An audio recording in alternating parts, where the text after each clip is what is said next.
Je veux me réjouir dans le Dieu de mon salut. En Jésus, Mon roi, je veux me réjouir. je veux me réjouir dans le Dieu de mon salut.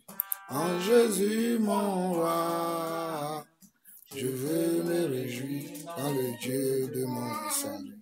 En Jésus, mon roi, il rend mes pieds semblables à ceux des bicheux. Il me fait marcher, il me fait marcher, les yeux les élevés. Éternel est mon fort. Il rend mes pieds semblables à ceux des bicheux. Il me fait marcher, il me fait marcher sur les yeux élevés. Éternel est ma force. Je chante Alléluia. Alléluia, Alléluia, Alléluia Jésus. Alléluia, Alléluia, Alléluia Jésus. Je chante Alléluia. Alléluia, Alléluia, Alléluia Jésus. Alléluia, Alléluia, Alléluia Jésus. Je veux me réjouir dans le Dieu de mon salut. En Jésus mon roi, je veux me réjouir dans le Dieu de mon salut. En Jésus mon roi, il rend mes pieds semblables à ceux des bicheux. Il me fait marcher, il me fait marcher sur les yeux élevés. Éternel est ma force. Je chante Alléluia. Alléluia, Alléluia, Alléluia Jésus. Alléluia, Alléluia, Alléluia Jésus.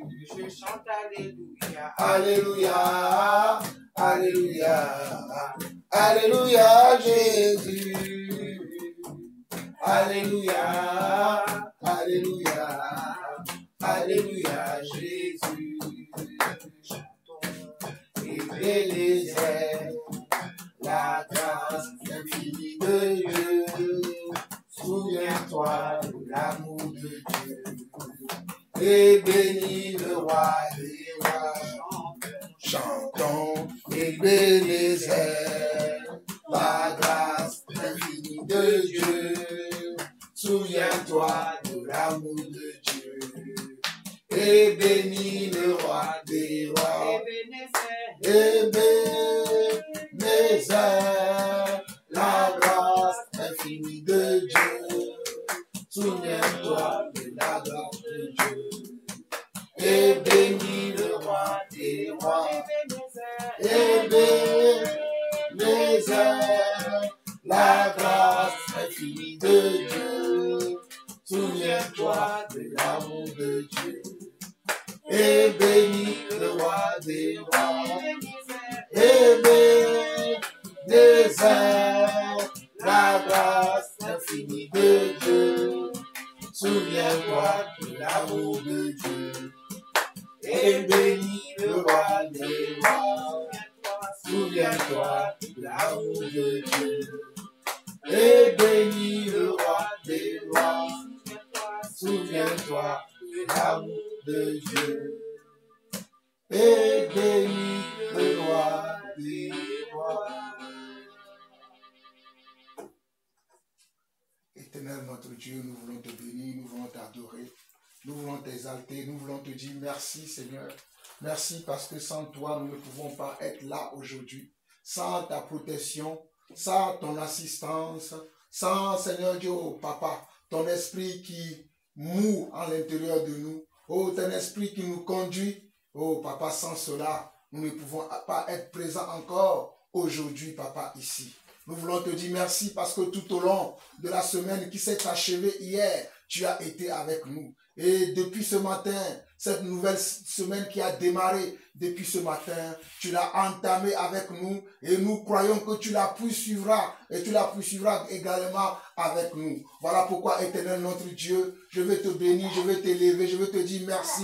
Je vais te dire merci pour la bonne santé, je vais te dire merci pour la paix, je vais te dire merci pour la joie, je vais te dire merci Seigneur Dieu parce que rien ne nous manque Seigneur. Nous avons tout Seigneur Dieu, nous avons mangé à notre faim, nous avons bu à notre soif. Oh Papa, nous croyons également que nos frères et sœurs à travers le monde entier ont aussi obtenu de ta part cette grâce que nous aussi nous avons obtenue. Nous croyons que nos frères et sœurs à travers le monde entier, eux aussi aujourd'hui, ont reçu de ta part, oh Papa, cette bonne nouvelle. Ils ont reçu de ta part, oh Papa, cette grâce. Voilà pourquoi, Seigneur Dieu, je veux te bénir encore. Je veux te bénir encore et encore, car ce n'est pas nous seulement que tu gardes, que tu assistes, que tu protèges, mais tu gardes tous tes enfants, tout ton peuple, tous tes enfants qui sont dans le monde entier, tous ceux qui ont accepté ton invitation à devenir tes fils et tes filles. Papa, tu te souviens de tous les jours. Seigneur, merci parce que tu soutiens la foi de chacun d'entre nous. Seigneur, merci parce que tu nous consoles pendant que nous traversons des moments d'épreuve, pendant que nous traversons des difficultés. Toi, tu es là pour nous consoler. Tu ne nous as jamais abandonnés.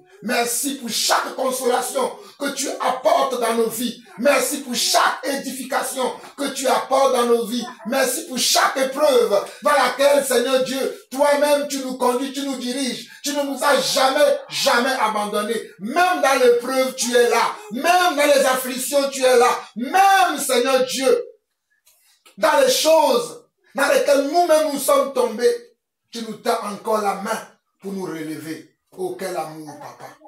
Quel amour, Papa. Nous étions éloignés de toi, mais toi, tu viens et tu nous tends la main afin de nous lever. Éternel, je te dis merci. Je te dis merci pour cela. Je te dis vraiment un grand merci. Merci, Seigneur. Merci, Seigneur. Merci. Le cœur reconnaissant. Merci à notre Saint Dieu. Merci, tu es ressuscité, Jésus-Christ, Seigneur. Oui, merci, le cœur reconnaissant. Merci à notre Saint Dieu. Merci. Tu es ressuscité, Jésus-Christ, Seigneur. Et maintenant, que le faible dit, je suis fort. Que le pauvre dit, je suis riche. Grâce à ce que tu as fait.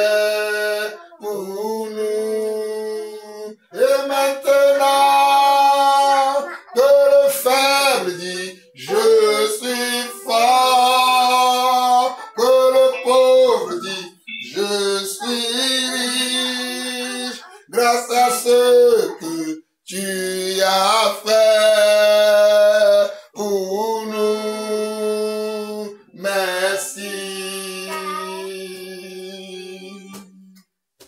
Oui, merci de te reconnaissant. Merci à notre Seigneur. Merci. Tu es ressuscité. Jésus-Christ, notre roi. Oui, merci d'un cœur reconnaissant. Merci à notre Saint Dieu. Merci, tu es ressuscité. Jésus-Christ, notre roi. Et maintenant que le faible dit, je suis fort. pauvre dit, je suis riche, grâce à ce que tu as fait pour nous. Et maintenant que le faible dit, je suis fort, que le pauvre dit, je suis riche, grâce à ce que tu as fait pour nous. Merci. Alléluia. Merci Seigneur. Merci d'un cœur reconnaissant, Papa. Merci pour ton amour, Seigneur. Merci pour ta joie. Merci pour ta paix. Merci pour ta force. Merci pour le don du Saint-Esprit. Merci pour ton amour. Merci pour ta présence. Merci, Seigneur Dieu, pour ta lumière qui luit sur nous. Merci, Seigneur Dieu, pour toutes choses que tu fais. Merci pour l'invisible, merci pour le visible. Merci pour le touchable, merci pour l'intouchable. Merci pour le papable, merci pour l'impapable. Merci pour ce que nous savons, merci pour ce que nous ne savons pas. Merci pour ce que nous voyons, merci pour ce que nous ne voyons pas. Merci pour toutes choses, Papa, car toi tu fais toutes choses belles en son temps. Oh, Papa, les mots nous manquent encore cet après-midi pour être reconnaissant envers toi. Car sans, Seigneur Dieu, ta paix, ta joie, ton esprit en nous, nous ne pouvons pas être encore ici aujourd'hui. Papa, merci encore. Merci pour la bonne santé. Merci pour le souffle de vie. Merci pour ton amour. Merci pour ta parole. Merci pour ton sang que tu as versé à la croix. Merci d'avoir accepté, Seigneur Dieu, de mourir à la croix pour nous. Merci d'avoir accepté, Seigneur Dieu, de recevoir les insultes, les injures pour nous, Papa. Merci, Seigneur Dieu, d'être cloué à la croix pour que moi je sois sauvé. Pour que moi je sois sauvé. Pour que moi je sois sauvé. Merci, Papa. Merci, Papa. Merci, Papa. Vas-y, David, prie. Nous te bénissons, nous te remercions, Seigneur. Seigneur, je prie pour que tout ce qui se dit dans la prière, Seigneur, qu'on s'en souvienne, Seigneur, qu'on applique, Seigneur. Seigneur, je prie que la prière soit gardée et protégée par toi, Seigneur. Comme Jésus. Amen. Amen. Qui sait là où on s'est arrêté la dernière fois? Verset 5. Matthieu 7, verset 5. Ok, on va continuer. Je pense qu'on va avoir peut-être 2-3 chapitres encore aujourd'hui. Qui veut lire? Vas-y, David, tu lis. Ne donnez pas les choses saintes aux chiens et ne jetez pas vos perles devant les pourceaux, de peur qu'ils ne les foulent aux pieds, retournent et ne vous déchirent. Demandez et on vous le donnera, cherchez et vous trouverez, frappez et l'on vous ouvrira. Car quiconque demande reçoit, celui qui cherche trouve et l'on ouvre et l'on ouvre à celui qui frappe. Lequel de vous donnera une pierre à son fils s'il demande du pain? On s'arrête là. Et verset 10, lis le verset 10. Donc, tu as lu à partir de quel verset? 6. Tu lis jusqu'au verset 11. Ou s'il demande un poisson, lui donnera-t-il un serpent? C'est donc méchant que vous êtes. Vous savez donner de bonnes choses à vous. Vous savez donner de bonnes choses à vos enfants. Et combien plus forte raison votre Père qui est dans les cieux donnera-t-il de bonnes choses à ceux qui lui demandent? Amen. On va relire encore. David relit encore, mais tu lis posément. Parce que là, tu as lu très rapidement. Tu lis posément en articulant afin qu'on t'entende bien. Vas-y. Ne donnez pas les choses saintes aux chiens et ne jetez pas vos perles devant les pourceaux, de peur qu'ils ne les foulent aux pieds, ne se retournent et les déchirent. Demandez et l'on vous donnera, cherchez et vous trouverez, frappez et l'on vous ouvrira, car quiconque demande reçoit, celui qui cherche trouve et l'on ouvre à celui qui frappe. Lequel de vous donnera une pierre à son fils s'il demande du pain, ou s'il demande un poisson, lui donnera-t-il un serpent? Si donc méchant que vous êtes, vous savez donner de bonnes choses à vos enfants, à combien plus forte raison votre Père qui est dans les cieux donnera-t-il de bonnes choses à ceux qui lui demandent? Amen. Donc, on vient de voir dans le passage dit ne donnez pas les choses saintes aux chiens et ne jetez pas vos perles devant les pourceaux, de peur qu'ils ne les foulent aux pieds, ne se retournent et ne vous déchirent. Qui a compris cette phrase? Non, je sais pas très bien. Toi aussi, tu n'as pas compris. Il dit, ne donnez pas les choses saintes aux chiens et ne jetez pas vos perles devant les pourceaux, de peur qu'ils ne les foulent aux pieds, ne se retournent et ne vous déchirent. Ne donnez pas les choses saintes aux chiens. Qu'est-ce qui peut être saint? La Bible.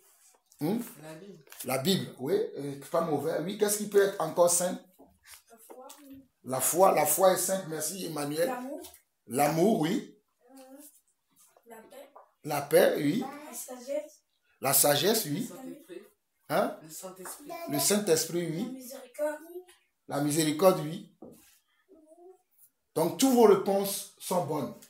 Mais ce qui est sainte, c'est la parole de Dieu. C'est la parole de Dieu. Mais tout ce que vous avez dit là, que ce soit la miséricorde, l'amour, le pardon, le Saint-Esprit, la foi, ce sont aussi des choses qui sont saintes. Mais regardez bien ce que le passage dit. Le passage dit, ne donnez pas les choses saintes aux chiens et ne jetez pas vos perles devant les pourceaux. Il dit, ne donnez pas les choses saintes aux chiens. Pourquoi on dit de ne pas donner les choses saintes aux chiens? Parce qu'on sait qu'ils vont pas en prendre soin. Parce qu'ils ne vont pas en prendre soin. Oui, Et c'est pas comme si on rejetait quelque chose. c'est comme si on rejetait quelque chose. Oui, c'est pas mauvais aussi comme réponse. Quand on dit de ne pas donner les choses saintes aux chiens, quelle est la nature du chien? Bah, il mange tout ce qu'il trouve. Voilà, le chien mange tout ce qu'il trouve. Bonne réponse, Samuel. Le chien mange tout ce qu'il trouve. Et comme le chien mange tout ce qu'il trouve, voilà pourquoi on dit de ne pas donner les choses saintes aux chiens. C'est-à-dire les paroles révélées de Dieu, les paroles qui sont la puissance de Dieu, on ne peut pas les donner aux chiens. Parce que le chien peut manger la parole de Dieu, mais il va aller encore manger le mensonge dehors. Il va encore aller manger ceux qui ont l'esprit d'égarement. Donc le chien est capable de se comporter comme un animal qui ne se tient pas dans la direction dans laquelle son maître le conduit. Et le chien, si vous le voyez, quand il est dehors, il sent partout. Vous le voyez avec son nez, il sent partout. Voilà pourquoi on nous présente le chien ici, on nous dit, ne donnez pas les choses saintes au chien. Et les choses saintes, et qu'est-ce que le chien fait? Le chien, c'est quelqu'un qui peut aller aussi retourner même dans ce qu'il a vomi. Il a vomi, c'est lui-même qui a vomi la chose, hein, mais il peut aller retourner manger ça. Voilà pourquoi on nous dit de ne pas donner les choses saintes aux chiens. Parce que les choses saintes dont la Bible parle ici, c'est la parole de Dieu. C'est l'Esprit de Dieu. Avant de pouvoir, c'est-à-dire c'est une représentation que le Seigneur nous fait. C'est-à-dire avant de donner la parole de Dieu à quelqu'un, il faut d'abord que la personne soit comment? Posé pour la garder. Voilà, il faut que la personne soit posée pour la garder. Mais comment la personne peut être posée pour la garder? C'est-à-dire la personne doit d'abord se repentir. La personne doit d'abord se repentir. La personne doit vouloir lui-même déjà recevoir cette parole sainte. Si la personne ne veut pas, quoi que tu vas lui dire, il ne va pas t'écouter. Parce que la personne n'est pas posée. Il n'a pas besoin de cette parole que toi tu veux lui donner. Toi tu veux lui donner, mais lui il ne veut pas. Toi tu veux lui donner la parole, mais lui il ne veut pas. Donc qu'est-ce qu'il faut faire?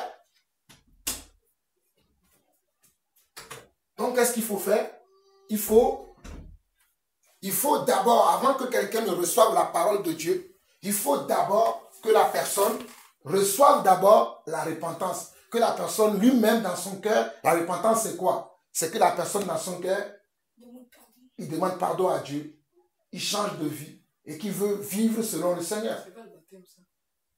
Non. La repentance vient avant le baptême de David. Donc la personne doit d'abord vouloir, dans son cœur, la personne doit d'abord vouloir ce baptême-là. La personne doit d'abord vouloir. Si la personne ne veut pas, même si je le force, il ne va pas comprendre. Parce que moi, je lui donne quelque chose que lui ne comprend pas. Mais si la personne lui-même, il a cette faim il a cette soif-là. Quand tu vas lui donner la parole, il va la considérer, il va la prendre au sérieux. Voilà pourquoi la suite de verset dit, et ne jetez pas vos perles devant les pourceaux. De peur qui ne les foule aux pieds, ne se retourne et ne vous déchire. Est-ce que vous connaissez les perles? Ce qu'on appelle perles. Perles, c'est une forme de bijou. C'est comme les chaînes en or, mais sauf qu'ils sont en perles. Tu n'as jamais vu une perle? Par exemple, dans les coupures. Voilà. Donc, c'est pour ça qu'on dit de ne pas jeter les perles au pourceau. Quand vous voyez, vous connaissez les pourceaux? C'est les bébés cochons. C'est les bébés cochons. Voilà. Est-ce qu'on peut mettre une perle au cou de bébé cochon? Vous savez pourquoi? Même mon bébé au cochon adulte, hein, vous le mettez une perle, la perle, ça nous rend joli. Ça nous rend comment? Ça nous rend belle et beau. Mais quand ils vont partir, ils vont aller faire quoi? Ils vont aller dans la boue. Donc, ils vont tout salir. C'est pour ça que je dis que dans ce passage, toutes les paroles que le Seigneur nous donne dans ce passage, ou bien toutes les images d'animaux que le Seigneur prend, c'est pour nous enseigner. C'est-à-dire, si on n'est pas prêt d'accepter le Seigneur, de vouloir marcher dans sa volonté, quoi qu'on va nous dire, nous allons retourner dans le monde. Nous allons retourner dans nos anciennes vies. Nous allons retourner dans ce que nous avons dit que, moi aujourd'hui je vais arrêter de mentir. Mais quelques jours plus tard, tu vas continuer à mentir parce que ce n'est pas une décision que tu as prise sincèrement. Vous voyez? Moi, je vais arrêter d'embêter Emmanuel, d'embêter Sarah. Mais si ce n'est pas une décision qui vient du fond de ton cœur, tu ne vas pas le faire. Ou bien tu vas le faire pendant un temps et après tu vas comment? Revenir à ta vie d'avant. Parce que ce n'est pas une décision qui vient du fond de ton cœur. Voilà pourquoi j'ai parlé de la repentance. Que chacun doit connaître son état. Chacun doit connaître ses faiblesses. Quelles sont mes faiblesses aujourd'hui? Par exemple, David, tu as tes faiblesses, on en a parlé. Des fois, il faut, même si tu connais la vérité, il faut se taire pour paraître devant les gens comme si tu ne sais pas. Tu vois? Je parle par rapport à l'école. À la maison, on parle, on dit tout. Mais à l'école, des fois, tu connais certaines choses. Quand tu vas parler, les gens ils vont dire, mais le petit là, il se prend pour qui? Même tes professeurs. Voilà pourquoi des fois, c'est l'histoire qui s'est passée dernièrement à l'école. Si tu étais têtu, ne rentrant pas dans le jeu du prof, il n'allait même pas te faire la remarque qu'il t'a fait. Mais c'est parce que tu as répondu. Vous lui avez montré que non, ce qu'il enseigne, c'est faux. Mais lui aussi n'a pas voulu accepter. Et ça vous a amené là où vous êtes allé. Donc, c'est pour ça que chacun d'entre nous, moi y compris, nous devons connaître nos faiblesses. Nous devons connaître les choses dans nos vies qui sont une pierre d'achoppement pour nous. Sinon, lorsque Dieu va nous donner sa parole, lorsque Dieu va nous donner son esprit, nous n'allons rien faire avec. Vous voyez? Nous n'allons rien faire avec. Parce que nous serons toujours dans notre premier état. Notre premier état qui ne veut pas aimer Dieu, qui ne veut pas se repentir, qui ne veut pas avoir une vie correcte, qui ne veut pas aimer Dieu, va toujours revenir à la surface. Va toujours revenir. Mais si, préalablement, nous avons demandé à Dieu, Seigneur, aujourd'hui, sincèrement, je me repens. Je veux marcher avec toi dans une vie nouvelle, sans avoir d'arrière-pensée, sans avoir de la haine dans mon cœur, de la méchanceté, de l'orgueil, de l'envie, de l'hypocrisie dans mon cœur, alors là, à ce moment-là, tu peux recevoir les choses saintes. Et les choses saintes, c'est quoi? Vous l'avez cité tous tout à l'heure. Les choses saintes, c'est quoi? La foi. Alors là, Dieu va te remplir de foi, parce qu'il sait que tu es prêt pour maintenant recevoir la foi. Oui, quoi encore? L'amour, Dieu va te remplir d'amour, parce que Dieu sait que tu es maintenant prêt. Oui. La sagesse, Dieu va te donner la sagesse. L'obéissance, voilà. Merci, bravo, et Samuel. Dieu va te donner aussi l'obéissance parce qu'il sait que préalablement, tu t'es préparé. Vous voyez, comme dans un mariage. Vous voyez, le jour du mariage, les mariés, ils font comment? Ils sont bien habillés, bien coiffés, bien chaussés. Mais avant ça, ils ont fait quoi? Ils ont préparé le jour du mariage. Ils sont partis voir peut-être un coiffeur, un tailleur, un cordonnier, voilà, un vendeur, dans tous les domaines, tout ce qu'ils auront besoin, le jour J là, ils ont pris le temps d'abord d'aller faire leurs recherches, d'aller préparer tout ça. Et le jour J, vous les voyez, oh, ils sont beaux. Mais il y a eu un temps de préparation. Allez, amen. Donc voilà pourquoi le Seigneur nous dit ici, dans Matthieu 7, verset 6, ne donnez pas les choses saintes aux chiens et ne jetez pas vos pelles devant les pourceaux, de peur qu'ils ne les foulent aux pieds, ne se retournent et ne vous déchirent. Parce que celui qui ne veut pas les choses saintes, quand tu vas lui donner, il va t'insulter. C'est ça, il dit, regardez la suite du verset, ne donnez pas les choses saintes aux chiens et ne jetez pas vos pelles devant les pourceaux, de peur qu'ils ne les foulent aux pieds, ne se retournent et ne vous déchirent. Ne se retournent et ne vous comment? Et ne vous déchirent. Comment ils vont se retourner? Ils vont dire, mais oh, toi, tu es trop orgueilleux, tu penses que tu sais tout, tu penses que ceci, ils vont commencer, tu juges trop, parce qu'ils ne sont pas prêts d'accepter les choses saintes. Les gens qui ne sont pas prêts d'accepter les choses saintes, c'est eux qui nous retournent toujours les choses que nous leur apportons. Ils ne sont pas prêts ou elles ne sont pas prêts. Tu vas prendre le temps pour parler avec quelqu'un, lui enseigner la parole de Dieu qui est sainte. Parce que dans Jean 17, verset 17, quelqu'un peut me lire ça? Jean 17, verset 17. C'est pour ça que je veux que vous reteniez que c'est la parole de Dieu qui est sainte. Jean 17, verset 17. Le premier? Jean 17, verset 17. Tu lis juste le verset 17. De manière que tu as trouvé, tu lis. Jean 17, verset 17.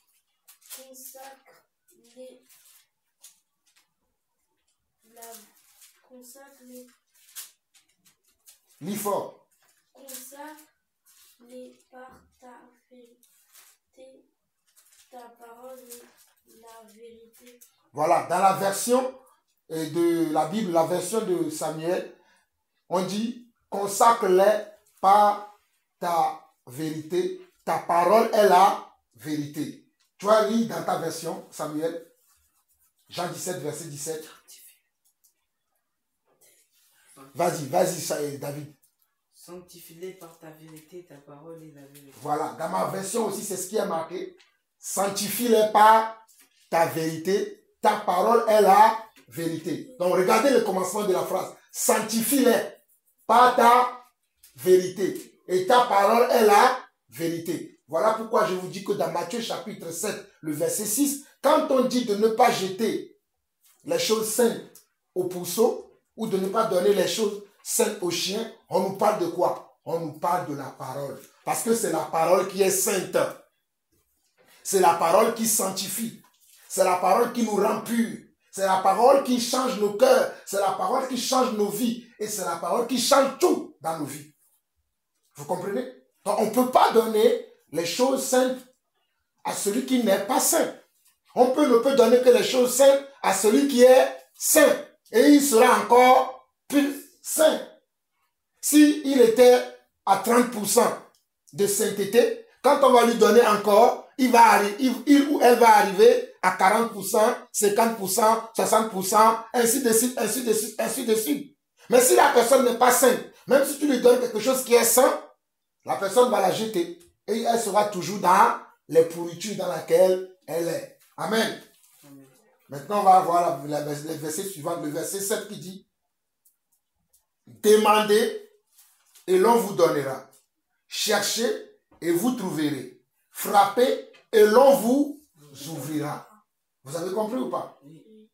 Ah bon? Si vous avez compris, expliquez-moi ce que vous avez compris. Ça, genre, tout ce que tu demanderas, ce sera exaucé. Ça veut dire que tout ce que tu demanderas Sera exaucé. Si ça concerne le Seigneur. Ce que tu demanderas qui concerne le Seigneur, ça sera exaucé. Oui, c'est vrai, c'est bien, c'est d'ailleurs mieux ce que tu as dit. Oui, quelqu'un d'autre?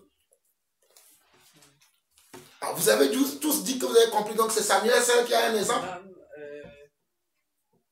Quand on dit chercher, vous trouverez, ça veut dire que si vous demandez au Seigneur, c'est pour qu'on trouve, il va nous faire trouver. Si on demande... Si on cherche la parole de Dieu, on peut la trouver si on demande au Seigneur. Oui.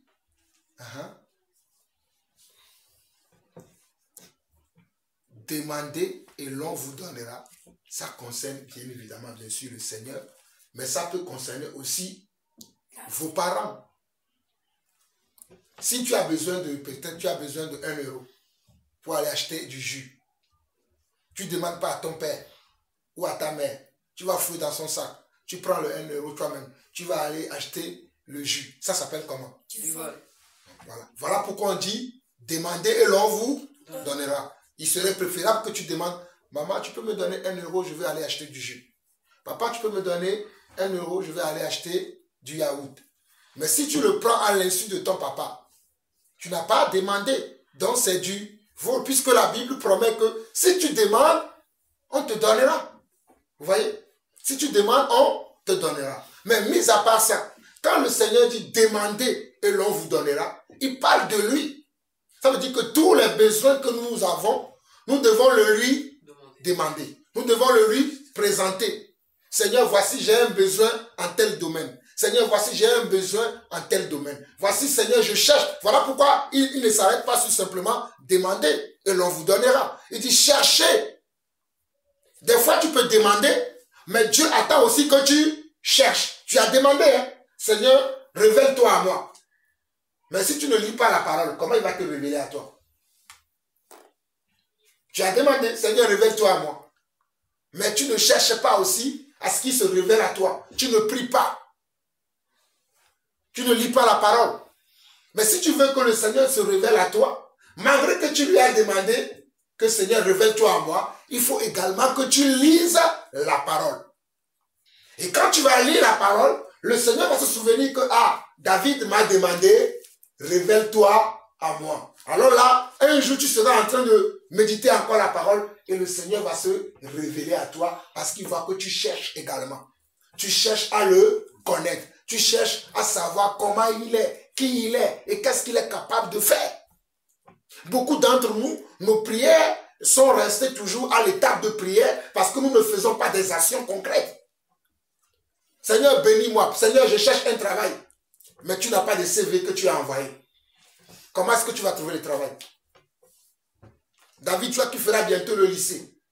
Tu dis, bon Seigneur, je vais aller au lycée. Mais tu n'as pas passé les brevets de collège. Comment pourras-tu aller au lycée? Tu vois? Chacun sa part. Voilà, chacun sa part. Dieu, nous faisons... Bien sûr, merci David. Chacun doit faire sa part. Chacun doit faire sa part. Et aujourd'hui, beaucoup de personnes ne font pas leur part. Beaucoup de personnes ne font pas leur part. Ils sont là, ils font ce qu'ils veulent. Ils ne font pas leur part. Mais si nous faisons notre part, ben Dieu va faire aussi sa part. Si nous faisons notre part, Dieu va faire sa part. Voilà pourquoi Dieu dit, demandez et l'on vous donnera. Cherchez et vous trouverez. Frappez et l'on vous ouvrira. Voilà. Quand on va frapper où? On va frapper chez le Seigneur. Et comment on peut frapper chez le Seigneur? Dans sa maison. En priant. Bonne réponse. Oh Samuel, que Dieu te bénisse. Frapper, est-ce que vous connaissez la maison du Seigneur? Non. Non. Mais spirituellement, on sait que par la prière, nous frappons comment? À sa porte. Par la prière. Parce que nous sommes là, en train de prier. Si quelqu'un veut nous dire quelque chose, qu'est-ce qu'il va faire? Il va sonner devant la porte là-bas. Ou soit il va nous appeler, peut-être par téléphone. Ou peut-être il peut aller en bas là-bas et crier « Samuel, Jean-Paul, Emmanuel ». Il va appeler le nom de quelqu'un. Et c'est la même chose que nous aussi nous faisons. Quand le Seigneur dit « Frappez et l'on vous ouvrira ». Quand je prie, quand je parle au Seigneur, c'est comme si je frappe à la porte du Seigneur pour dire « Seigneur, s'il vous plaît, ouvre-moi, je vais te dire quelque chose. Je veux te parler. » Donc, demandez et l'on vous donnera. Cherchez et vous trouverez. Frappez et l'on vous ouvrira. On ne parle que de la prière dans ces choses. On ne parle que de la prière, de notre approche du Seigneur. Comment nous devons nous approcher du Seigneur. Il y a beaucoup de gens qui ne s'approchent pas du Seigneur, mais ils pensent que le Seigneur va leur donner. Oui, le Seigneur a dit, j'ai donné à ceux qui n'ont pas demandé. Mais le Seigneur attend aussi également que vous et moi, nous allons vers lui et que nous lui demandons ce dont nous avons besoin. Vous voyez? Par exemple, David, ce midi, j'allais manger de la semoule. La pâte de semoule. Je t'ai demandé, est-ce que tu veux aussi manger? Et tu m'as dit oui. Donc j'ai fait une portion pour toi et pour moi. Pendant que je te demandais, tes frères n'étaient pas là. Ils étaient partis pour acheter du pain. S'ils seraient là, je leur aurais demandé aussi. Mais peut-être ils n'en voudront pas. Parce que je sais que quand on vous parle de la semoule, on veut manger la semoule, ce n'est pas tout le monde qui veut la manger. Vous voyez? Mais j'ai demandé. Je ne peux pas vous forcer à manger la semoule. Mais je vais vous demander, est-ce que vous voulez manger? C'est pour ça que nous aussi, nous devons aller demander à Dieu ce que nous voulons. Nous le lui présentons. Seigneur, nous voulons ceci. Mais même dans notre demande, il faut que nous demandons avec comment? Avec respect. Ce n'est pas en obligeant Dieu. On doit demander avec comment? Avec respect. Il y a des gens qui demandent des choses à Dieu sans respect. Dieu, je veux une femme. Tu ne m'as pas donné une femme. Je veux un mari. Tu ne m'as pas donné. Dieu, je veux un travail. Si tu ne me donnes pas un travail, je ne vais plus te servir. Est-ce que Dieu attend forcément que toi tu le sers? Voilà. Ben si Samuel, ça ne change rien pour Dieu que tu le sers ou pas. Voilà, c'est toi-même qui auras mal après. Donc les gens qui demandent les choses à Dieu, en le menaçant aussi, ils ne trouveront rien. Dieu ne répond pas aux menaces, mais Dieu répond comment? Répond à une prière qui est faite correctement. Dieu répond à une prière. David, souvent, je t'écoute quand tu parles avec tes frères. Tu dis, parle-moi correctement, parle-moi correctement. Est-ce que j'ai menti? C'est vrai. Voilà. Même Samuel, toi aussi, tu dis, parle-moi correctement, parle-moi correctement. Pourquoi quand on demande à Dieu, on ne demande pas correctement à Dieu? Si même entre nous, les hommes qui sont sur terre, on a déjà des problèmes, on dit, ah, parle-moi correctement, parle-moi correctement. Mais lorsqu'on parle à Dieu, ça va marcher alors. Voilà, ça va, c'est la même chose. Regardez tout à l'heure, quand on louait le Seigneur, certains étaient là, comme si on était en train de s'amuser. Mais non, on est en train de louer le Seigneur des Seigneurs, le Roi des Rois. On doit être comment? On doit être dans sa présence avec honneur. Non pas en étant là comme si, bon voilà, on m'oblige à être là. Voilà pourquoi je dis, si quelqu'un ne veut pas prier, il peut rester dans la chambre pendant que nous prions. Parce que la prière, ça doit être quelque chose qui vient de votre cœur. Ça doit être naturel. Vous devez le vouloir. Moi, je n'ai pas... Est-ce que je vous ai forcé? Voilà. Ça doit venir de votre cœur de prier. Et quand vous voulez le faire, vous le faites comment? Dans les normes bibliques. Pas dans les normes que vous voulez. Dans les normes bibliques. Vous priez. Tu ne peux pas venir demander, papa, donne-moi 5 euros. Si tu ne me donnes pas 5 euros, je vais pas. C'est comme ça que tu demandes à ton père? Non. Mais il y a des gens qui prient comme ça. Seigneur, si tu ne me donnes pas telle chose, moi je ne vais plus t'aimer. J'ai entendu un jour un frère qui donnait un témoignage que il voulait aller prier pour les malades.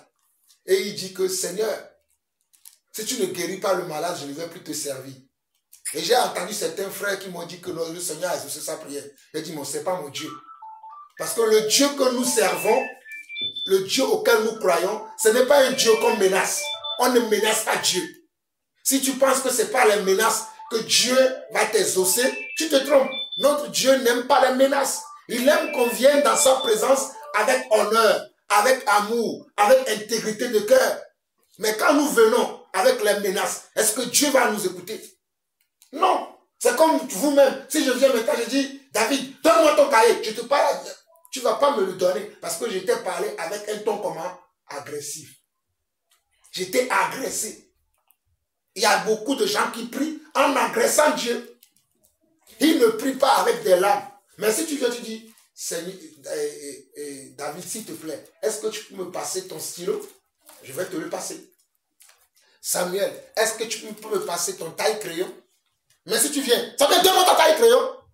Vous voyez? Et beaucoup d'entre nous, c'est comme ça que nous prions. Donc quand le Seigneur dit, demandez et l'on vous donnera, cherchez et vous trouverez, frappez et l'on vous ouvrira, il nous demande qu'on demande comment? Avec intégrité. Avec intégrité, mais beaucoup Poliment. plus.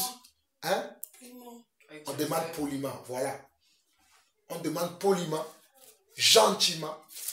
On demande avec respect, on demande respectueusement, sans agresser le Seigneur, sans menacer le Seigneur, parce que le Seigneur n'est pas notre serviteur, mais c'est nous qui sommes son serviteur. Lui n'est pas notre serviteur. C'est nous qui sommes à son service. Nous sommes ses subordonnés. Donc nous lui devons une entière soumission et du respect dans nos manières de parler envers lui. Ou bien de parler, de lui parler. Vous avez compris? Ok. Voilà pourquoi au verset 10, au verset 8, il dit, car quiconque demande, reçoit. Celui qui cherche, trouve. Et l'on ouvre à celui qui frappe. Vous voyez? Celui qui demande, il reçoit. Mais quand on dit, car quiconque demande, reçoit, c'est sous prétexte que la personne demande comme cela se doit. Sinon, on dit ordonne. Hein? Sinon, on aurait mis ordonne. Voilà. Sinon, on aurait mis ordonné. Donc, quand on dit car quiconque demande reçoit, car quiconque demande reçoit, celui qui cherche trouve, et l'on ouvre à celui qui frappe, cela veut dire que si nous demandons dans les bonnes conditions, selon les bonnes attitudes, le bon comportement, la bonne façon de demander, Dieu nous accordera toujours ce que nous lui avons demandé. Mais si nous demandons avec le mauvais attitude, le mauvais caractère, est-ce que la personne va nous répondre? Moi, les frères et les sœurs qui pour me demander quelque chose, m'embêtent, me parlent mal, je ne leur réponds pas. Je suis comme Dieu. Hein. Si tu as un frère, une sœur, tu veux me poser une question, mais tu m'agresses, tu me parles mal, je ne vais pas te répondre. Jusqu'à ce que tu comprennes que je ne suis pas ton égal. Ce n'est pas parce que nous sommes frères que tu peux mal me parler. Vous comprenez?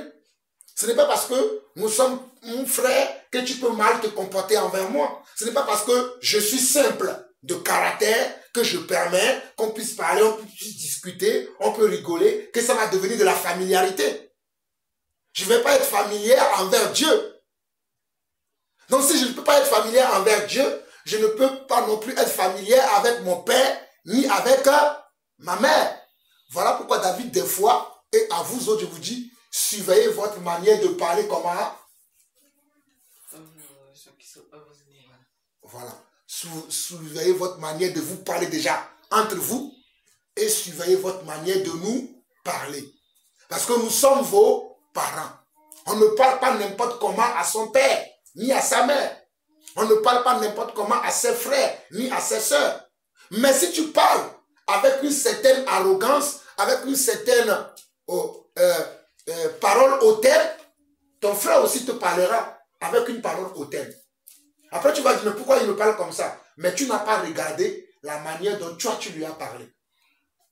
Voilà pourquoi la Bible dit que ne considérons pas simplement nos intérêts, mais nous devons considérer aussi les intérêts des autres. Est-ce que vous connaissez ça ou pas? Oui. On va lire ça. Non, je sais que vous connaissez, mais on va lire. On va lire 1 Corinthiens. 1 Corinthiens.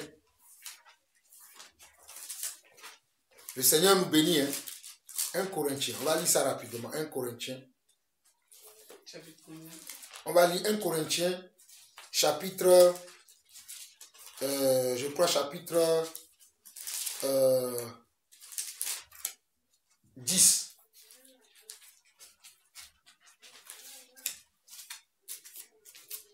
1 Corinthiens chapitre 10, verset 23 et verset 24. 1 Corinthiens chapitre 10, verset 23 et verset 24.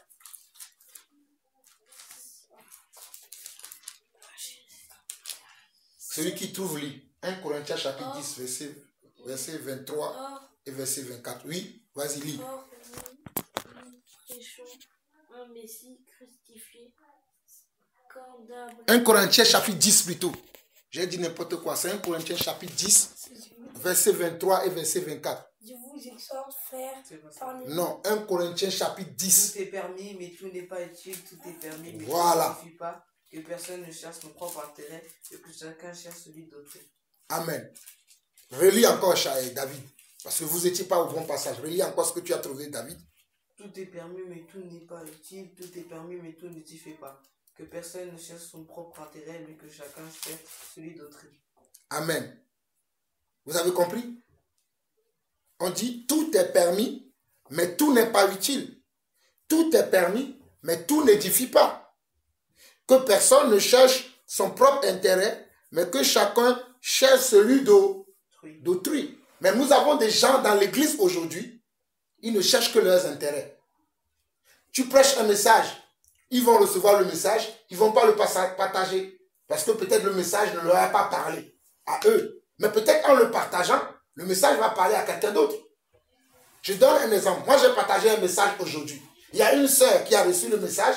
Elle m'a envoyé un autre message. Elle me dit, mon frère, oh, ton message m'a beaucoup béni. Ce que tu dis là, il y a un autre pasteur qui parle de ça et elle m'a envoyé la vidéo. Quand je l'ai écouté, j'ai dit, waouh, vraiment le pasteur là aussi a beaucoup parlé. Hein. Il a bien parlé. Je l'ai partagé sur ma chaîne parce que peut-être ça va bénir d'autres personnes.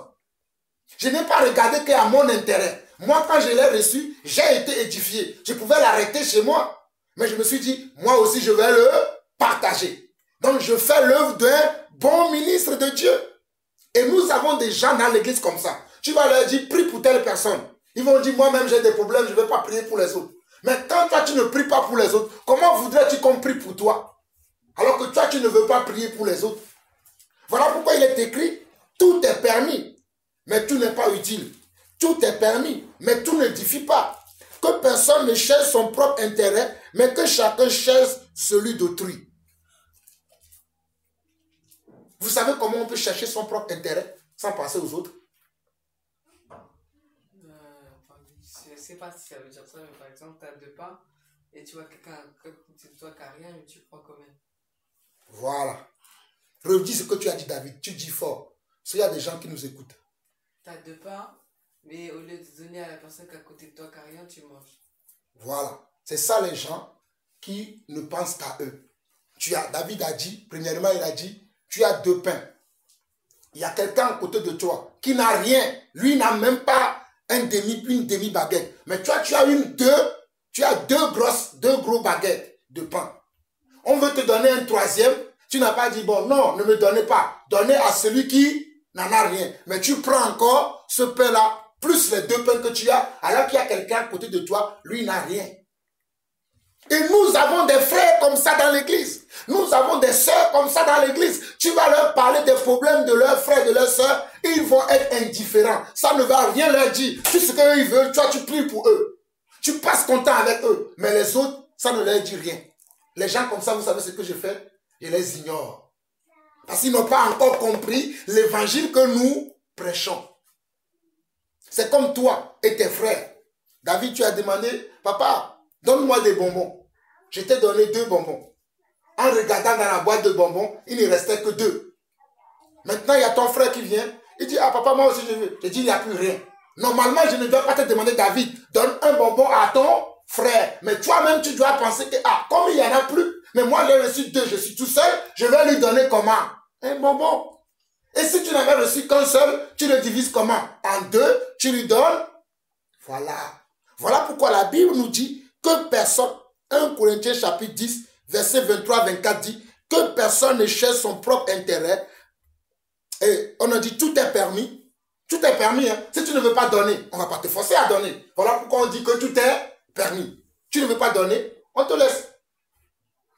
Mais quand on dit, mais tout n'est pas utile, est-ce que tout est utile? Parce que tu ne veux pas donner, est-ce que c'est utile? Non. On dit encore, tout est permis, mais tout n'édifie pas non plus. Quand tu ne veux pas donner, est-ce que tu édifies les gens?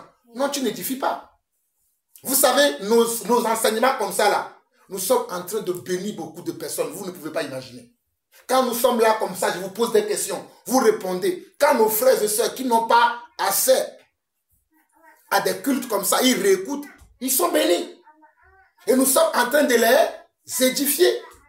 Nous sommes en train de faire l'œuvre de Dieu. Alors que les gens pensent que l'œuvre de Dieu, c'est d'aller à l'église le dimanche, s'asseoir, écouter le pasteur, ou bien celui qui enseigne, et puis rentrer à la maison. Ils pensent que l'œuvre de Dieu, c'est que ça. Mais l'œuvre de Dieu, c'est au-delà de ça. Ça veut dire que la parole qu'on t'enseigne, tu dois le mettre comment? En pratique et la partager. Amen. Merci beaucoup, Samuel, que Dieu te bénisse. Samuel a dit, tu dois le mettre en pratique et la partager. Oh, que Dieu te bénisse, mon fils. Tu dois le mettre en pratique et tu la partages. Il y a des gens, depuis des années, ils reçoivent nos enseignements, ils ne le partagent jamais. Oui. C'est pas logique parce que même Jésus, il a partagé et après il a demandé aux gens de partager avec d'autres personnes. Amen. Jésus, il a partagé et il a demandé aux autres personnes de partager. Voilà pourquoi beaucoup de personnes dans l'église, ils sont là, mais ils ne prospèrent pas. Parce qu'ils sont pas intéressés. Voilà, parce qu'ils ne sont pas des personnes intéressées. Ils ne pensent qu'à eux. Ce sont des personnes orgueilleuses et des personnes orgueilleuses. Ils ne sont pas encore crucifiés à eux-mêmes. Ils ne pensent qu'à eux-mêmes. Il y a des gens, tu peux passer des heures avec eux.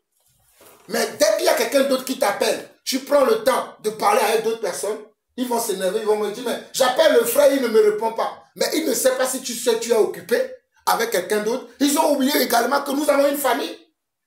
Des fois, je n'ai pas souvent le temps pour parler avec vous. Ou bien des fois, même David, tu viens me parler, tu me vois au téléphone, tu repars. Est-ce que j'ai menti? Des fois, tu viens pour me parler. Et quand tu viens, tu me vois au téléphone. Qu'est-ce que tu fais? Tu repars. Et des fois, après, tu ne reviens pas me voir. Parce que ce que tu voulais me dire à ce moment précis, tu n'as pas pu me le dire parce que j'étais occupé. Et après, tu ne reviens pas. Ça, beaucoup de frères et sœurs ne voient pas ça. Mais tout ce qu'ils veulent, quand j'appelle le frère Jean-Paul, il faut qu'il soit là. Comme si je suis leur, comment? Leur frère. Je suis leur frère, ça c'est vrai. Leur serviteur. Voilà, comme si je suis leur serviteur, que je dois être là tout le temps. Mais je suis le serviteur de Dieu. Et Dieu me veut à des endroits particuliers. Il veut que je parle à tous ses enfants. Il ne veut pas que je sois l'exclusivité de quelqu'un. Mais il y a certains, c'est ce qu'ils veulent. Et quand ils ne voient pas ça, ils sont fâchés, ils sont énervés. Mais qu'est-ce que moi je fais? Je les ignore. Parce que ce sont des gens qui n'ont pas encore compris l'évangile que nous prêchons. Aussi longtemps qu'ils resteront comme ça, aussi longtemps ils seront pauvres d'esprit. Aussi longtemps ils ne vont jamais avancer parce qu'ils sont là à penser qu'à leur intérêt. Il y a des gens, tu vas leur dire, prie pour telle personne. Ils ne vont jamais prier. Tu vas dire, mais pourquoi ils me demandent ça? Est-ce que moi je suis appelé? Mais est-ce que Dieu a dit de prier que... Et Dieu a dit simplement que ceux qui sont appelés prient? Non. La Bible dit prier les uns pour les autres. Mais tu vas demander à un frère, prie pour telle chose. Il ne va jamais prier. Ou bien il va te dire, je prie. Mais il ne prie pas. Il t'a dit oui, hein? Tu as dit, oh mon frère, s'il te plaît, est-ce que tu peux prier pour nous pour tel problème? Il va te dire oui. Mais dès qu'il te tourne le dos, il ne va jamais se rappeler que le frère David a dit soutiens-moi dans la prière.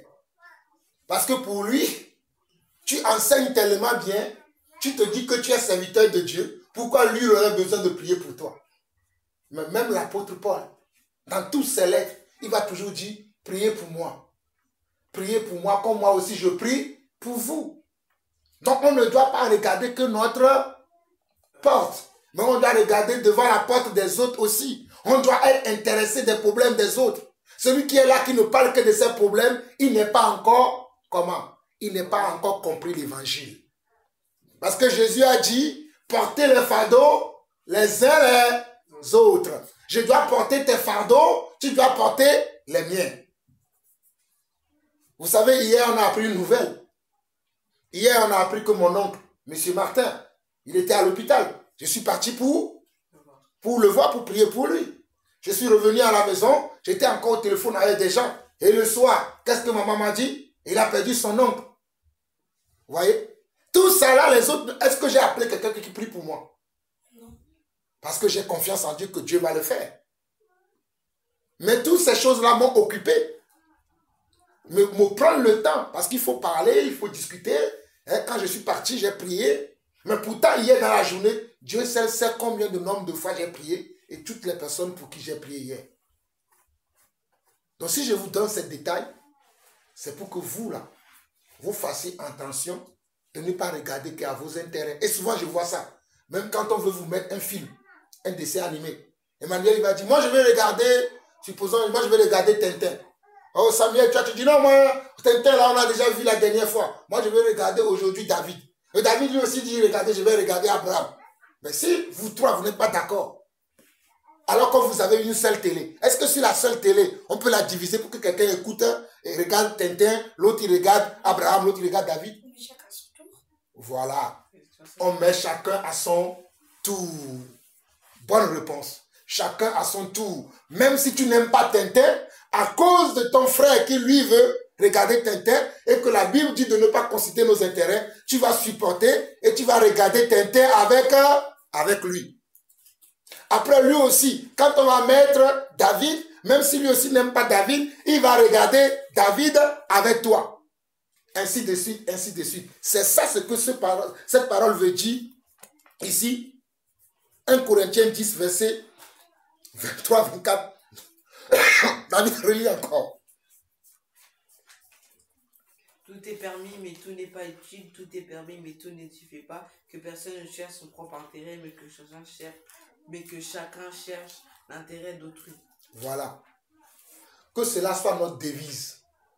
Je vais toujours chercher l'intérêt d'autrui. Je veux toujours chercher que mes frères soient édifiés, que mes soeurs soient édifiées, que l'église soit édifiée. C'est ça qui doit être toujours comment? Notre intérêt. Alléluia. Alléluia. Amen. Nous revenons au passage de Matthieu, là où nous étions avant d'aller dans 1 Corinthiens. Matthieu 7, nous étions au verset 9, au verset 8. Maintenant, on va aller du verset 9 au verset 11 qui dit: lequel de vous donnera une pierre à son fils s'il lui demande du pain, ou s'il demande un poisson, lui donnera-t-il un serpent?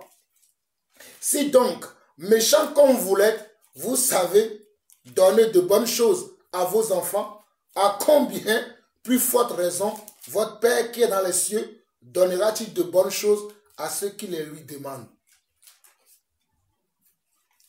Vous voyez? On nous dit, lequel de vous donnera une pierre à son fils s'il lui demande du pain? On va rester là avant d'avancer. On dit, lequel d'entre vous donnera une pierre à son fils s'il lui demande du pain? Je crois que c'est une bonne illustration. Vous m'avez déjà demandé du pain. Qu'est-ce que je vous ai donné? Le pain. Amen. Quand vous me demandez du pain, je vous donne. Quand vous me demandez du pain, je vous donne. Si vous me demandez des gâteaux, je vous donne. Si vous me demandez du chocolat, je vous donne. Voilà. Donc, on veut nous faire comprendre que ce qu'on demande à Dieu, c'est ce qu'il nous donne. Dieu ne va pas nous donner quelque chose qu'on ne lui a pas demandé. À moins que ce qu'on lui a demandé soit quelque chose qui n'est pas bon pour nous. Alors là, il va nous donner autre chose. C'est comme si, David, tu me demandes de te donner une voiture. Je ne pourrais pas te donner une voiture. Parce que là, tu n'as pas un permis.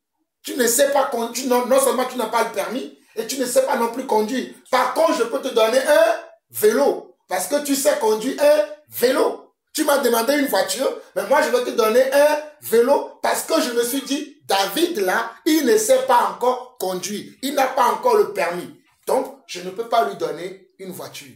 Vous voyez? Voilà pourquoi des fois, on demande certaines choses à Dieu, mais au lieu que Dieu nous donne ces choses, il nous donne autre chose. Parce que pour Dieu, nous ne sommes pas encore prêts pour ce que nous lui avons demandé.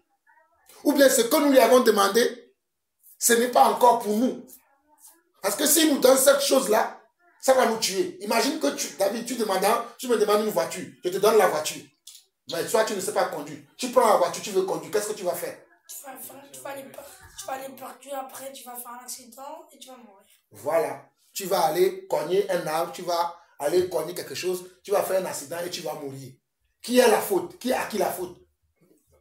À toi. Non, Ah, vous voilà. deux. Ah, voilà, à nous Parce deux. que t'as demandé. À nous deux, il a raison. Et l'autre, et parce que le premier, il a donné. Voilà. Ton frère Samuel, il a raison. La faute, c'est à nous deux. Tu as demandé, mais moi, je dois avoir le discernement pour voir si ce que tu as demandé, est-ce que tu as vraiment besoin de ça? C'est ce que Dieu fait dans nos vies. Et ça, beaucoup d'enfants de Dieu ne le comprennent pas non plus. Ils se plaignent tout le temps. J'ai demandé, j'ai une sœur qui se plaint tout le temps. J'ai demandé un mari au Seigneur, mais je suis encore tout seul. Je fais les activités tout seul. Jusqu'à quand? Bientôt, je vais avoir tel âge. Je lui dis, ma sœur, attends, prépare-toi. Sarah a eu 80 ans avant d'avoir un enfant. Abraham avait plus de 100 ans avant d'avoir... Oh, mon frère, moi, je ne vais pas aller jusqu'à 100 ans. Est-ce que la sœur là comprend les Écritures? Non. Voilà. C'est pas grave d'aller jusqu'à 100 ans. Voilà. En plus, regarde Samuel. Samuel dit, ce n'est même pas grave d'aller jusqu'à 100 ans. Si c'est à 100 ans que tu vas te marier et être heureuse, mais toi, tu veux te marier à 40 ans et être malheureuse, Dieu ne va pas le faire. Parce que Dieu cherche toujours à nous faire comment? Du bien. Dieu ne veut pas nous faire du mal. Mais nous voulons obliger Dieu.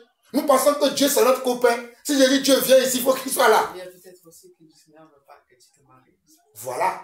Bonne réponse, David. Il y a aussi que peut-être le Seigneur ne veut pas que tu te maries. C'est aussi possible. Tu dis, tu veux, Seigneur, donne-moi un travail. Peut-être le Seigneur ne veut pas que tu travailles. Voilà pourquoi tu es sans travail. Mais toi, tu cries tout le temps. Seigneur, je veux travailler, je veux travailler. Tu as déposé ton CV partout. Plus de 5 ans, 10 ans, personne ne t'appelle. Il faut commencer à penser à autre chose. Il faut commencer à dire, mais pourquoi quand j'envoie mes CV, je n'ai jamais aucun bon retour? Peut-être le Seigneur ne veut pas que je travaille. Peut-être plus tard, tu travailleras. Mais pour l'instant, Dieu veut que tu sois à l'écoute. J'ai aussi un frère comme ça. Il me demande tout le temps, Jean-Paul, hein?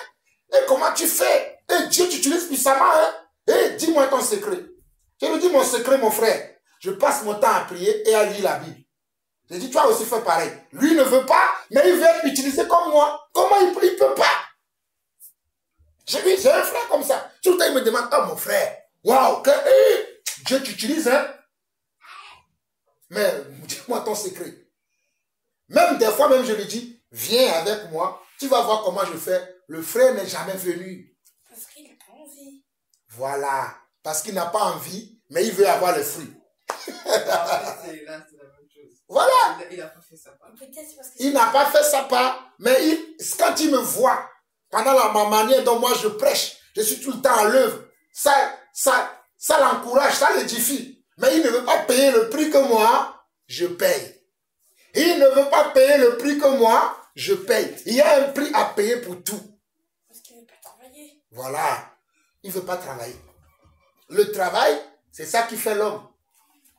Et le travail, c'est dans tous les domaines. Nous devons être capables de travailler dans tous les domaines de notre vie. Tous les domaines, que ce soit les domaines spirituels, domaines matériels, tous les domaines, tous les aspects de notre vie, nous devons travailler. Car c'est le travail qui paye. Vous voyez? Donc, nous avons bien vu que le verset 8, lequel de vous donnera une pierre à son fils s'il lui demande du pain. Nous avons vu ça, nous avons compris. Ou s'il demande un poisson, lui donnera-t-il un serpent? C'est la même chose. Surtout toi, David, qui n'aime plus la viande. Quand tu dis j'aime plus la viande, je ne veux plus manger le poulet, qu'est-ce que maman te donne? Elle te donne autre chose que le poulet. Parce que tu dis que tu ne veux pas manger le poulet. Donc c'est la même chose avec Dieu. Si Dieu voit que quand tu manges le poulet, tu tombes malade, tu es comme ceci. Est-ce que quand tu vas demander à Dieu, Dieu donne-moi le poulet, Dieu va te donner? Non. Il voit que quand tu manges le poulet, ça te rend malade. Il ne te donnera pas le poulet. Parce que Dieu te connaît, il te fait un scanner. Il te fait un scanner de tout ton être pour dire, tel que je vois David là, le poulet ne va pas lui faire du bien. Je vais par contre lui donner des œufs. Je vais peut-être lui donner de la sardine. Je vais plutôt lui donner du poisson. Parce que le Seigneur voit tout. Amen. Amen. Donc c'est la même chose que le verset 9 que nous avons vu. Et le verset 11 là où nous finissons. Si donc méchants comme vous l'êtes, vous savez donner de bonnes choses à vos enfants, à combien plus forte raison votre Père qui est dans les cieux donnera-t-il de bonnes choses à ceux qui les lui? À ceux qui les lui? Voilà. Relisons encore. Il dit, si donc méchants comme vous l'êtes, ça veut dire que nous les hommes, nous ne sommes pas selon l'image et la ressemblance de Dieu exactement. Nous avons encore des manquements. Nous avons encore des faiblesses. Nous avons encore des points d'ombre dans nos vies. Mais il dit que malgré cet état, nous arrivons à satisfaire les besoins de nos frères, les besoins de nos sœurs, les besoins de nos enfants. Il dit, à combien plus forte raison, Dieu qui n'a pas de faiblesse dans sa vie, qui n'a aucun péché dans sa vie, qui n'a pas d'hypocrisie, qui n'a pas d'orgueil, qui n'a pas de manque de reconnaissance en lui, qui est bon en tout, comment ne nous donnera-t-il pas de bonnes choses si nous les lui demandions? Amen. Si nous le lui demandions. Donc nous devons demander à Dieu tout ce que nous voulons. Et attendre qu'il nous le donne comment? À son temps. Sans comment? Sans l'agresser. Mais demander comment? Avec un cœur reconnaissant, un cœur doux. Voilà pourquoi nous avons chanté tout à l'heure. Merci d'un cœur reconnaissant. Merci à notre Saint Dieu. merci. Tu es ressuscité, Jésus-Christ, notre roi. Oui, merci d'un cœur reconnaissant. Merci à notre Saint Dieu. Merci, tu es ressuscité, Jésus-Christ, Seigneur. Et maintenant que le faible dit, je suis fort, que le pauvre dit, je suis riche, grâce à ce que tu as fait pour nous. Merci. Vous voyez? Ça, même chanter ces cantiques, c'est une reconnaissance que nous chantons pour le Seigneur. Nous sommes reconnaissants de ce qu'il a fait. Merci. Regardez les paroles de la chanson. Merci d'un cœur reconnaissant. Merci à notre Saint Dieu. N'oublions pas que nous avons vu dans le verset 6, ne donnez pas les choses saintes. Donc, les choses saintes appartiennent à Dieu. Donc, à notre Saint Dieu. Merci. Tu es comment? Tu es ressuscité. Nous savons qu'il est ressuscité. Et que quand nous lui adressons nos prières, il nous écoute et nous exauce. Il s'appelle Yahvé. Voilà. Il s'appelle Yahvé Rapha. Celui qui pourvoit. Voilà. Il s'appelle Yahvé Titkenu. Il s'appelle Yahvé Shalom. Celui qui nous donne la paix. Il s'appelle Yahvé Elohim. Il s'appelle Elolam. Il a tout. Parce qu'il pourvoit à tout. Rien n'est impossible à notre Dieu. Mais si nos demandes restent insatisfaites, irrésolues, la faute c'est à qui? C'est à nous. Parce que peut-être nous avons mal demandé. Peut-être nous aurons besoin de demander. Par exemple, je prends l'exemple de David. David qui doit demander un vélo, mais il demande une voiture. Il a mal demandé. Tu vois? Au lieu de demander d'abord ce que tu as besoin, tu vas plus loin. Voilà pourquoi tu vas dire, ça fait 10 ans que je demande au Seigneur une voiture, mais je ne l'ai pas. Mais Dieu va dire d'abord, demande-moi d'abord le permis. Le permis d'abord. Toi, tu n'as pas demandé le permis, tu veux tout de suite la voiture. C'est possible. C'est possible, tout est question de la foi. Mais moi, je préfère aller petit à petit. Aller monter marche par marche. D'abord le permis, ensuite la voiture. Après, peut-être un jour, je vais demander aussi un avion. Je vais passer d'abord le permis d'avion. Et je demanderai l'avion. Peut-être je vais demander le bateau. Mais je prendrai soin d'abord d'avoir le permis bateau avant de demander le bateau. Ce sont des exemples que je donne. Beaucoup d'entre nous, nos prières ne sont pas exaucées parce que nous demandons mal. Dans le but de nous enorgueillir aussi. Dans le but de dire aux autres, toi tu ne vaux rien. Moi je vaux plus que toi. Regarde tout ce que je possède. J'ai ceci, j'ai cela, j'ai fait ci, j'ai fait ça. Dieu n'a que faire de ce que nous avons. Mais tout ce que Dieu nous donne, cela doit servir aussi comment? Pour ça? Non, pour sa gloire. Tout ce que Dieu nous donne doit glorifier Dieu. Ben oui, tout ce que Dieu nous donne doit glorifier son nom. Les dons et les talents que nous avons doivent glorifier son nom. Pas doit nous glorifier nous, mais doit glorifier lui. Donc si Dieu voit que quand il te donne les choses, c'est pour montrer aux autres que tu as ceci, tu as cela, tu as ci, et que ça ne glorifie pas son nom, il ne va plus rien te donner. Ça s'appelle quoi? De l'orgueil. Donc Dieu n'aime pas l'orgueilleux. Parce que la Bible dit que Dieu résiste au... Voilà. Si Dieu résiste à un orgueilleux, est-ce que moi je ne vais pas résister comme lui? Non. Moi aussi je résiste. Moi je suis comme Dieu, Samuel. Si Dieu résiste aux orgueilleux, moi aussi je vais résister aux orgueilleux. Si Dieu fait grâce aux humbles, moi aussi je ferai grâce aux humbles. Mais celui ou celle qui est orgueilleux ou orgueilleuse, je les résisterai toujours. C'est comme ça que moi je suis. Parce que le Seigneur c'est le modèle. Merci David. Parce que le Seigneur c'est le modèle. Donc nous avons fini. Nous allons voir la fin. Bien, on va voir juste quelques passages où on nous parle de prier.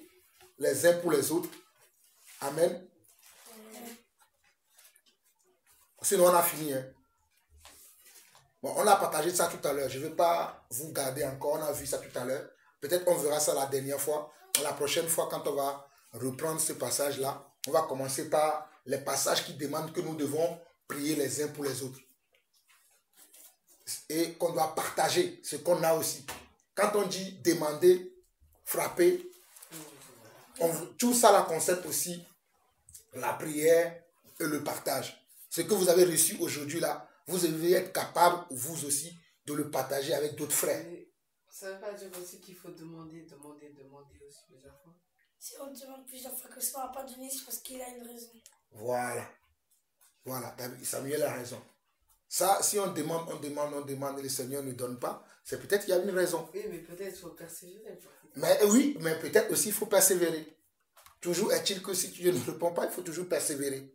Ou bien tu peux demander à Dieu pourquoi, montre-moi peut-être ce que je demande, c'est pas ça que je dois demander. Ou peut-être j'ai un péché dans ma vie, ou peut-être il y a quelque chose qui bloque. Peut-être Dieu a donné. Ou sinon, repends-toi avant. Voilà. Sinon, tu te repens. Peut-être il y a un péché dans ta vie qui bloque aussi ça. Tout est possible. Parce que souvenez-vous de Daniel. Daniel avait jeûné. Et dès le premier jour, il avait jeûné. Dieu a envoyé la réponse à son jeûne. Mais il y avait un prince des démons qui a bloqué la réponse en haut. C'est lequel des jeûnes? Il en a fait plusieurs. Hein? C'est lequel des jeûnes? Et le jeûne de 21 jours. Quand Daniel a fait le jeûne de 21 jours, il avait demandé quelque chose. Si vous voulez, on peut lire le passage là très rapidement. Comme ça, vous allez comprendre mieux. Ah, bonne question, David. Parce que Daniel, il a fait plusieurs jeûnes. Il en a fait un pour son peuple. Oui, il a fait un pour son peuple, oui. Il en a fait un pour... Il en a peut-être fait même qu'on sait pas. Il en a même fait quand il était petit. Bon, il y en a, comme David dit, il en a même fait des jeûnes qu'on ne sait pas. Mais celui dont je parle là, il avait fait, parce qu'il en avait fait pour son peuple, hein, comme Samuel l'a dit. Quand il en avait fait, quand il y avait une menace qui planait sur la tête de tous les sages du royaume, il en avait fait un aussi. Ah oui, c'est là, je vois c'est lequel. Donc, et il en avait fait aussi lorsque... Quand ils arrivaient, quand ils étaient petits, pour les trucs de la... Pour qu'ils mangent. Ah oui, quand il fallait qu'ils mangent seulement des légumes. Qu'ils mangent les légumes, voilà. Ah, vous connaissez la parole, je suis fier de vous, mes enfants. Qu'il fallait manger que les légumes, il en avait fait aussi un. Mais ce n'est pas de celui-là que je parle. Celui dont je parle, c'est celui qu'il avait fait lorsqu'il avait beaucoup de lois qui étaient là, il cherchait la face de Dieu. On va aller le voir, c'est dans Daniel chapitre 10. C'est quand ils avaient venu de faire la loi pour la fausse eau? Non, c'est pas ça. Daniel chapitre 10.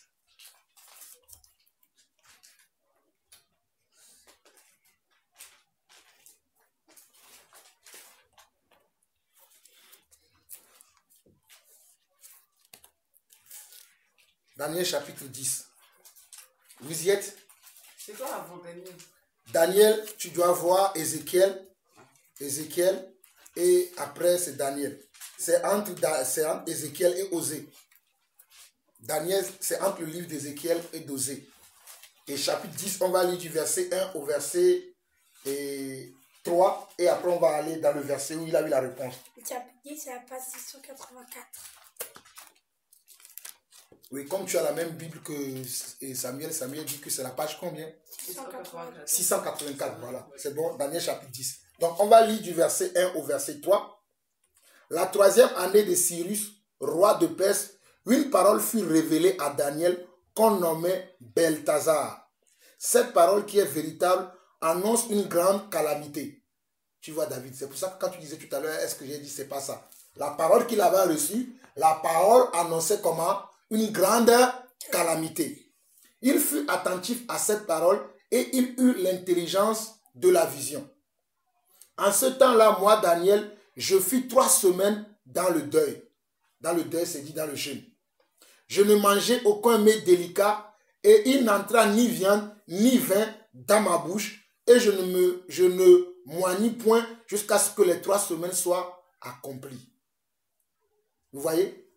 Il décrit quel jeûne il a fait. Vous qui avez l'habitude de jeûner avec nous, Des fois, vous jeûnez tout seul. Vous voyez, il y a plusieurs fois de jeûne. Daniel dit, je ne mangeais aucun mets délicat. Ça veut dire qu'il mangeait, mais il ne mangeait pas les aliments bien costauds, il mangeait que les légumes. Il dit, je ne mangeais aucun mets délicat. Il n'entra ni viande, ni vin dans ma bouche. Ceux qui ne veulent pas qu'on boit. Moi, je bois du vin. Mais à cette période de 3 semaines-là, Daniel n'a pas bu du vin, ni mangé, ni de viande. C'est-à-dire, s'il doit manger du riz, il mangeait le riz sans viande. S'il doit manger des légumes, de petits pois, de l'haricot vert, de l'igname, tout ça là, il mangeait sans viande. Et je ne moignis point jusqu'à ce que les 3 semaines soient accomplies. Je ne moignis point, ça veut dire qu'il ne s'est pas mis de l'huile aromatique. Voilà. Parce que, non, il se lavait, mais il ne s'en bénissait pas. Quand on loignait les rois, c'est la même chose. Voilà. Il n'a pas mis de l'huile, du parfum, du baume sur son... Parce que quand tu jeûnes, c'est plus comme ça qu'on jeûne. Mais à l'époque, quand on jeûnait, c'est comme ça. Voilà, et on doit porter des vêtements déchirés, on doit mettre de la cendre sur son corps. C'est comme ça qu'on faisait avant. Mais aujourd'hui, ce n'est plus comme ça qu'on jeûne. Quand on jeûne maintenant, on peut se priver simplement que de la nourriture. On n'a plus besoin d'avoir une extérieure comme ça. Parce qu'on a vu ça la dernière fois. On a vu ça dans Matthieu chapitre 6. Il dit, quand tu jeûnes, ton voisin ne doit pas savoir. Alors qu'avant, si tu jeûnais, les gens vont le savoir. Parce que rien qu'à ton apparence, ils vont voir que tu jeûnes. Vous comprenez? On a vu ça dans Matthieu chapitre 6, ça. Oui. N'oubliez pas les choses. On a vu que le Seigneur dit que lorsque tu jeûnes, parfume ta tête. Voilà pourquoi Daniel dit ici, je ne moignis point jusqu'à ce que les 3 semaines soient accomplies. Pour que vous vous souvenez, on va repartir dans Matthieu 6 rapidement, on va revenir. Je sais que tu as déjà compris, mais on va revenir, comme ça vous allez comprendre que voilà pourquoi les gens qui créent des doctrines là, dans la Bible, il faut comprendre les choses. Les choses ont beaucoup de signification. Dans Matthieu chapitre 6, nous avons vu... Verset 17. Quand tu jeûnes, parfume ta tête et lave ton visage afin de ne pas montrer aux hommes que tu jeûnes. Voilà. Matthieu chapitre 6, verset 17. Mais quand tu jeûnes, parfume ta tête, lave ton visage afin de ne pas montrer aux hommes que tu jeûnes, mais à ton Père qui est dans les lieux secrets, et ton Père qui voit dans le secret te le rendra. Et vous vous souvenez, lorsqu'on partageait ça, je vous ai dit que même quand on jeûne, on ne doit pas dire aux gens que je jeûne. Mais je vois des gens, quand ils jeûnent, ils sont là, je jeûne. Je les vois, je dis, mais ils n'ont pas encore compris. Parce que même quand tu vas leur parler, au lieu qu'ils acceptent, ils vont être orgueilleux pour te dire que tu les juges. Bon, je vous laisse dans votre erreur, dans votre égard, parce que moi, je ne discute plus les opinions. Je me concentre sur ce que je sais à faire et ce que je dois faire. Amen. Donc, tu as compris pourquoi Daniel dit, je ne moignais plus la tête. Samuel, toi aussi, tu as compris. Emmanuel, tout le monde a compris? Oui. Amen. Soyez bénis. Maintenant, pendant ce rêve-là, regardez maintenant le verset 12. Parce qu'on n'a pas le temps dans la fin. Je voulais juste vous montrer ça. David lit le verset 12 et le verset 13. Il me dit, Daniel, ne crains rien, car dès le premier jour où tu as eu à cœur de comprendre et de t'humilier devant ton Dieu, tes paroles ont été entendues, et c'est à cause de tes paroles que je viens. Le chef du royaume de Perse m'a résisté 21 jours. Et voici Michael, l'un des principaux chefs, est venu à mon secours et je suis demeuré là auprès des rois de Perse. Amen. Donc, il y a Daniel qui reçoit une vision. Et dans la vision, il y a un ange qui lui parle. Et l'ange s'appelle Michael. L'ange dit que depuis qu'il a commencé, depuis le premier jour qu'il avait commencé son jeûne, pourquoi on sait que c'est 21 jours? Parce que c'est l'ange qui l'a dit ici. Il dit, depuis que tu as commencé ton jeûne, depuis le premier jour, Dieu t'a comment? Exaucé. Dieu a entendu comment? Ta prière. Et il m'a envoyé pour t'apporter comment? Une réponse. Mais le chef du royaume des Perses m'a résisté 21 jours. Mais voici Michael, l'un des principaux chefs, est venu à mon secours et je suis demeuré là auprès des rois de Perse. Ce qui rejoint ce que tu as dit qu'il faut persévérer. Parce que certes, dès le premier jour, Dieu avait répondu à la prière de Daniel. Mais Daniel, voilà, merci Samuel. Sauf que Daniel ne savait pas. Donc lui, il a continué jusqu'à arriver dans son 21e jour de jeûne. Et là, l'ange lui dit que Dieu l'a exaucé. Depuis le premier jour, Dieu l'avait exaucé. Alors là, le 21e jour, qu'est-ce que Daniel va faire? Il va arrêter de jeûner. Parce que son jeûne ne sert plus de rien. Parce qu'il a déjà la réponse. Ce qui rejoint tout à l'heure, la persévérance que je vous disais. Et ce qui rejoint aussi ce que Samuel a dit, que peut-être des fois quand Dieu ne répond pas, peut-être il y a un problème. Voilà pourquoi c'est moi qui dois concerner Dieu pour savoir pourquoi Dieu ne répond pas à telle prière que j'ai faite. Peut-être Dieu a répondu, mais il y a un démon, il y a un ange de Satan qui bloque ma réponse. Mais si je prie, Dieu va me le montrer et Dieu va me dire que j'ai répondu, t'inquiète pas. Tu vois? Donc, toujours est-il qu'on doit toujours demander à Dieu. Amen. Vous voyez? Toujours est-il que c'est toujours à Dieu qu'on doit demander. Ce n'est pas nous-mêmes qui allons faire à notre sauce. Moi, je vais faire comme ça. Non. Je dois toujours demander à Dieu pour avoir comment? La réponse.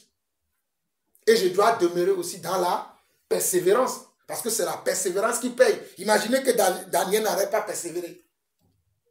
Ben, l'ange serait bloqué là-bas, chez le royaume, dans le roi de Perse. Chez les gens qui l'ont bloqué là-bas. Mais comme il persévérait encore dans la prière.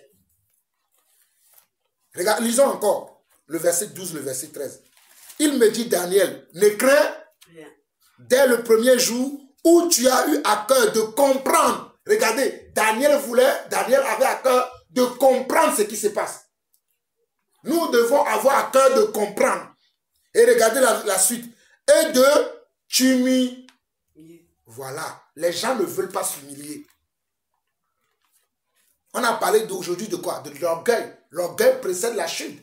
Mais l'humiliation précède quoi? Précède la gloire. Précède quoi? Précède la réponse à nos questions, à nos problèmes. Mais quand on devait être orgueilleux, Dieu s'en moque, il ne nous fera rien du tout. Parce qu'on demeure dans l'orgueil. Mais quand on s'humilie, Dieu agit dans notre vie. Voilà pourquoi Dieu agit souvent dans ma vie. Parce que je suis un homme très humble. Mais beaucoup me voient comme orgueilleux. Je l'accepte.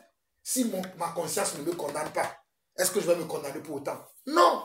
Parce que nous marchons par conscience. Parce que la Bible dit que tout ce qui n'est pas le fruit d'une conviction est un péché. J'ai la conviction que je ne suis pas orgueilleux.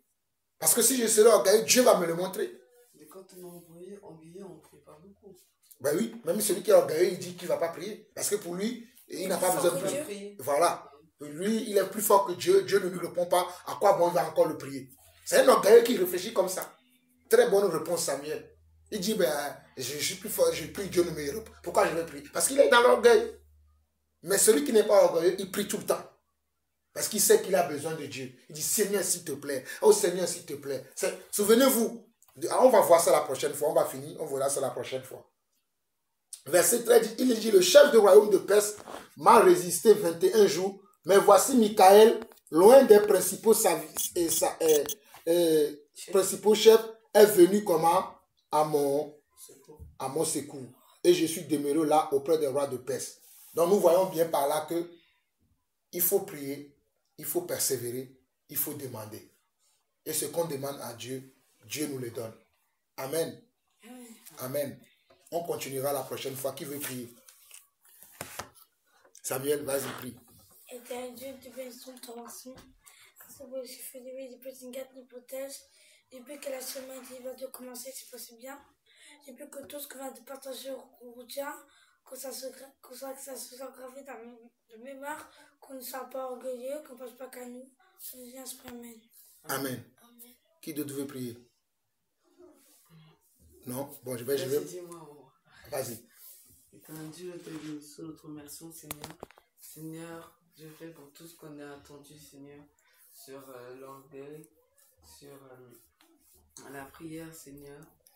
Seigneur, que tu nous aides à demander, Seigneur, correctement, Seigneur, sans ordonner au Seigneur de nous répondre, Seigneur. Sans t'ordonner de nous répondre, Seigneur. Seigneur, aide-nous à être plus humbles auprès de toi, Seigneur. On dit Amen. Amen. Éternel notre Dieu, nous voulons te bénir. Nous voulons te rendre grâce. Seigneur, merci parce que tu es présent au milieu de nous. Merci parce que tu nous enseignes par ton esprit. Malgré, Seigneur Dieu, les différents âges qui sont au milieu de nous.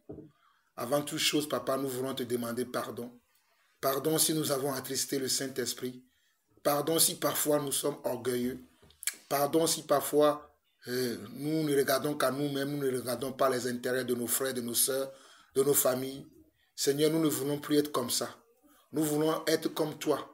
Nous voulons avoir les mêmes sentiments, le même cœur que tu as, papa. Voilà pourquoi, Éternel, mon Dieu, nous te demandons pardon à chaque fois où nous avons pensé qu'à nous, à chaque fois où nous avons regardé qu'à nous et que nous n'avons regardé pas à toi. Nous te demandons pardon, Seigneur. Nous voulons regarder à toi. Nous ne voulons pas être à regarder qu'à nous, mais nous voulons regarder à toi. Voilà pourquoi nous te demandons un grand pardon. Et merci, Seigneur, pour cet enseignement que tu nous as donné encore aujourd'hui, de nous rappeler ta parole, de nous rappeler ce que tu veux, que nous prions avec foi et surtout que nous prions avec respect, avec honneur, avec humilité, pas en te menaçant, pas en disant que si tu ne nous donnes pas ce que nous voulons, nous n'allons plus te suivre, papa. Seigneur, nous avons eu ces propos, ou peut-être si nous ne l'avons pas eu, nous connaissons des frères, des sœurs peut-être, qui sont dans cette situation, qui ont cet orgueil, qui ont cette façon de voir les choses, qui parlent de cette manière. Nous te les présentons aujourd'hui. Et nous te demandons, Seigneur Dieu, de les pardonner et de les aider, papa, à rentrer dans le droit chemin, le chemin que toi-même tu as tracé pour nous. Éternel, mon Dieu, nous remettons la suite de la journée, la suite de la semaine en tes mains. Protège-nous, garde-nous lors de nos sorties, lors de nos diverses activités. Garde également nos frères et sœurs un peu partout dans le monde. Garde nos conducteurs, garde ceux qui gouvernent nos nations, nos pays, les présidents, les ministres, les maires, les préfets, toutes les personnes qui sont élevées en dignité. Garde-les afin que nous puissions avoir une vie droite, une vie paisible, une vie de paix et de joie. À toi l'honneur, la gloire pour les siècles des siècles. Au nom de Jésus, nous avons ainsi prié. Amen. Amen. Amen.